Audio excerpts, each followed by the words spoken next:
علیکم دوستوں، تو آج میں آپ کو راجن سنگھ بیدی کی حالات زندگی کے بارے میں بتاؤں گی، ان کی سوانح حیات بتاؤں گی۔ تو حالات زندگی سوانح حیات ایک ہی ہوتی ہے، تو چلیے شروع کرتے ہیں۔ راجن سنگھ بیدی کا شمار اردو کے صفحے اول ہوتی ہے لائن، قطار جس کو بولتے ہیں قطار، صفحے اول پہلی قطار، ٹھیک ہے، پہلی قطار کے افسانہ نگاروں میں ہوتا ہے۔ راجن سنگھ بیدی تحصیل دسکا، ضلع سیالکوٹ میں ایک غریب گھرانے میں 1915 میں پیدا ہوئے۔ سیالکوٹ کہاں ہے؟ ابھی سیالکوٹ آپ کو دیکھیے پاکستان میں ہے۔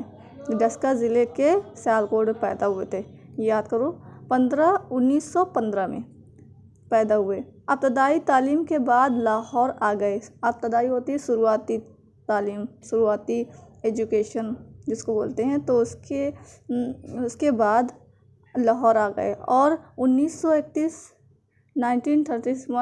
میں میٹرک کا امتحان پاس کرنے کے بعد DAV کالج لاہور انٹرمیڈیٹ کا کیا۔ 1932 میں 1932 میں علمی کے زمانے میں انگریزی، اردو اور پنجابی میں نظمیں اور کہانیاں لکھنے لگے تھے۔ کب؟ 1932 میں۔ کچھ عرصے بعد پوسٹ آفس لاہور میں کلرک ہو گئے۔ 1943 میں ڈاک خانے کی ملازمت سے مستعفی ہو کر نوکری چھوڑ کر چند مہینے کی مرکزی حکومت کے پبلسٹی ڈپارٹمنٹ میں کام کیا۔ اس کے بعد آل انڈیا ریڈیو میں باحیثیت بولتے ہیں حیثیت کے ساتھ، اور بے حیثیت بنا حیثیت، سمجھ رہے؟ باحیثیت اور بے حیثیت، تو باحیثیت حیثیت کے ساتھ اسٹاف آرٹسٹ کام کرنے لگے۔ تقسیم ہند کے بعد 1948 میں جموں ریڈیو اسٹیشن کے ڈائریکٹر بنائے گئے، لیکن ایک ہی سال کے اندر استعفیٰ دے دیا، ریزائن دے دیا، نوکری چھوڑ کر بمبئی چلے گئے اور فلموں کے لیے لکھنے لگے۔ فلموں کی دنیا میں چلے گئے اور فلموں کے لیے لکھنے لگے۔ افسانوں کے کل 6 مجموعے شائع ہوئے۔ دانا دام 1936 میں اور گرہن 1942 میں اور آزادی سے پہلے شائع ہوئے۔ یہ سب جو افسانے تھے وہ آزادی کے پہلے شائع ہو چکے تھے۔ کچھ کوک جلی 1949، اپنے دکھ مجھے دے دو 1965 اور ہاتھ ہمارے قلم ہوئے۔ بدھ 1942 آزادی کے بعد منظر عام پر لوگوں کے سامنے آزادی کے بعد آئے۔ ڈراموں کے بے جان چیزیں 1943 میں اور سات کھیل 1974 میں شائع ہوئے۔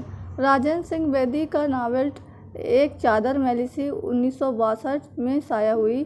1962 ان کی تصانیف میں سب سے زیادہ مشہور ہوا۔ ان کی جتنی تصانیف انہوں نے جتنی لکھا، سب سے زیادہ ان کی ناول چادر میلی بہت زیادہ فیمس ہوئی، مشہور ہوئی، اس کو ترقی ملی۔ انہیں 1965 کا شائستہ اکیڈمی ایوارڈ دیا گیا۔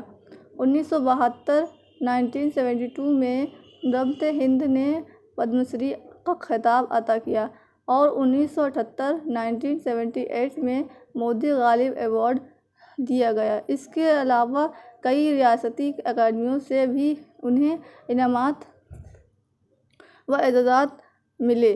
راجن سنگھ بیدی نے کچھ فلمیں بھی بنائیں جن میں دستک خاصی مشہور ہوئی۔ مرزا غالب، دیوداس، مدھومتی اور انورادھا میں بیدی کے مکالمے بہت مقبول ہوئے۔ راجن سنگھ بیدی کو کردار نگاری اور انسانی نفسیات کی مرقع کشی میں کمال حاصل تھا۔ وہ صحیح معنوں میں ایک حقیقت نگار تھے۔ اگرچہ انہوں نے بہت زیادہ نہیں لکھا، لیکن جو کچھ لکھا انہوں نے لکھا وہ قدر اول کی چیز ہے۔ بیدی کسی فیشن یا فارمولے کے پابند نہیں تھے۔ ان کے افسانوں میں مشاہدے اور تخیل کے امراض ملتے ہیں۔ انسانی نفسیات پر گہری نظر کی وجہ سے ان کے کردار صرف سیاہ و سفید کے خانوں میں بند نہیں بلکہ انسانی زندگی پیچیدگیوں کی جیتی جاگتی تصویر پیش کرتے ہیں۔